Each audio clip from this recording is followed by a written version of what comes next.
This show had so much potential. It started out so interesting, and yet it ended in a disaster. I mean, when you talk about the Alien franchise, you immediately think about the xenomorphs. And in this TV show, it's a background character in its own show. And not only that, but they treat it like a house pet. And that's why people are starting to focus more on the eye because it's simply more interesting. So, where exactly did it go wrong? Well, let's start with the beginning where everything was very intriguing. And this text right here already had me hooked from the beginning. So, cybernetically enhanced humans are cyborgs, artificially intelligent beings are synths, and synthetic beings downloaded with human consciousness are hybrids. So the children are hybrids, Kirsch is a synth, and Morrow is a cyborg. So that way I knew the show wasn't going to be just about the xenomorph killing everybody, because we already saw that lots of times in different movies. So that's why I was very interested in this show. And now the show can finally start, and we do that by showing a spaceship that's on a mission for 65 years. And the alien specimen are already on board, so we don't know where they came from, so let's just go with that. By the way, eating when you're working with alien specimen is very stupid. And that's where we learn about this little guy. It's the star of the show. And of course, if you put a bunch of incompetent idiots on a spaceship for a secret mission to investigate alien life, of course everything is going to go wrong. The aliens escape, almost everybody is dead, and then the spaceship crashed into Earth. What the fuck? Call it in. And then we see how Wendy the hybrid is born by downloading her consciousness into a new synthetic body. And this is actually where it starts to go wrong. You see, I could forgive all the mistakes that the idiots on the spaceship make and let the aliens escape, but putting a children's mind into a fully grown synthetic body that is way faster than a normal human and way stronger, that's just an excuse for the writers so they can make more stupid decisions, and then the viewers can blame it on, oh, they're only children. And because they're children, they have still much to learn. But do they care? No, they immediately send them onto a mission to investigate the spaceship that has crashed onto Earth. Another very dumb decision. Who writes this stuff? Now, I could still forgive the show even though there were a lot of stupid mistakes and poor writing. There was still enough interesting stuff to keep watching. But they did a few things that you can never do in an Alien franchise. You see, a xenomorph is the ultimate killing machine. It can kill a bunch of humans just in a few seconds. I'm the least of your problems.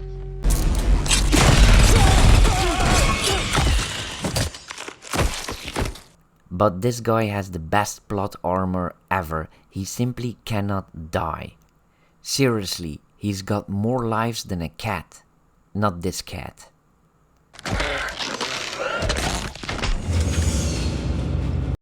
But even worse, his sister, the hybrid, killed a xenomorph with a paper cutter, and it happened off screen.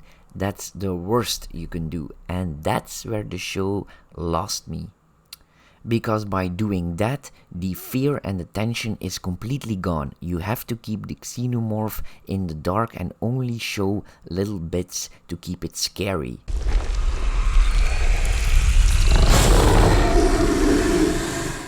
And if that isn't enough, she can hack and control everything that's electronic. But there's still a little bit of hope for this show because we still got this little guy, the mysterious Eye.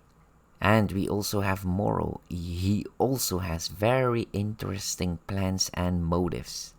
And it seemed that Kirsch also had some secret plans.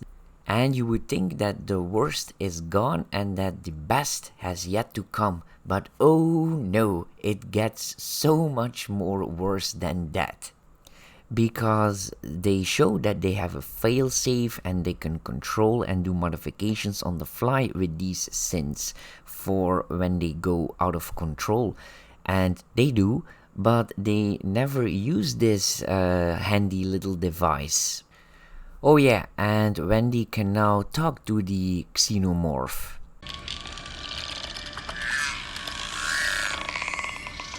But that isn't enough, because not only does the xenomorph understands her, he actually listens to her. Wow, way to go Disney, you actually made the most vicious alien predator in existence more obedient than a lapdog. This show has officially been Disneyfied. And in the background, these two characters can talk to each other, even though they are miles apart. He doesn't even know where he is. He's on a secret island that's constantly under surveillance. Anyway, Marlowe wants that this kid smuggles out the alien specimen. And meanwhile, our little friend takes over this sheep.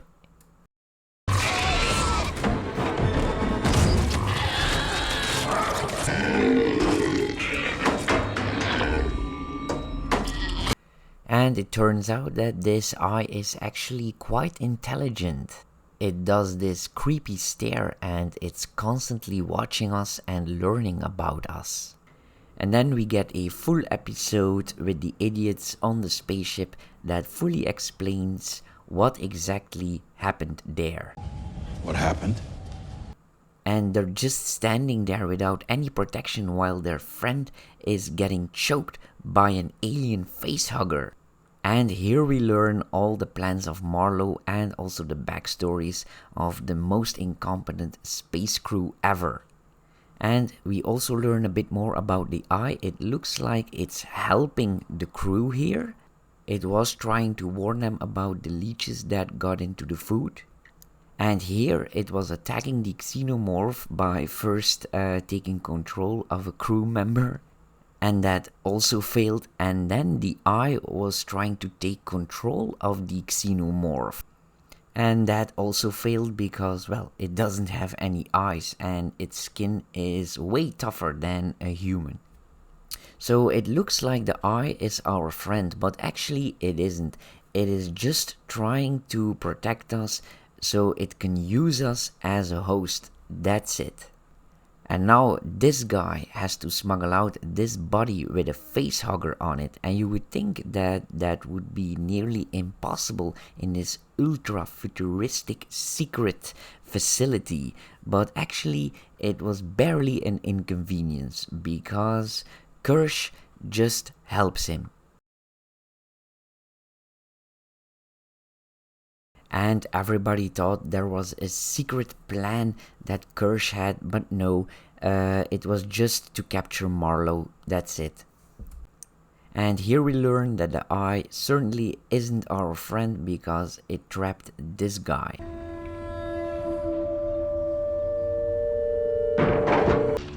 Why do it?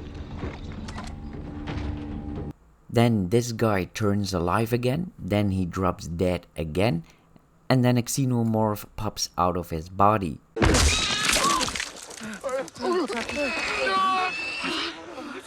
And even though these synths are very strong, it seems like they have a lot of trouble dragging this body.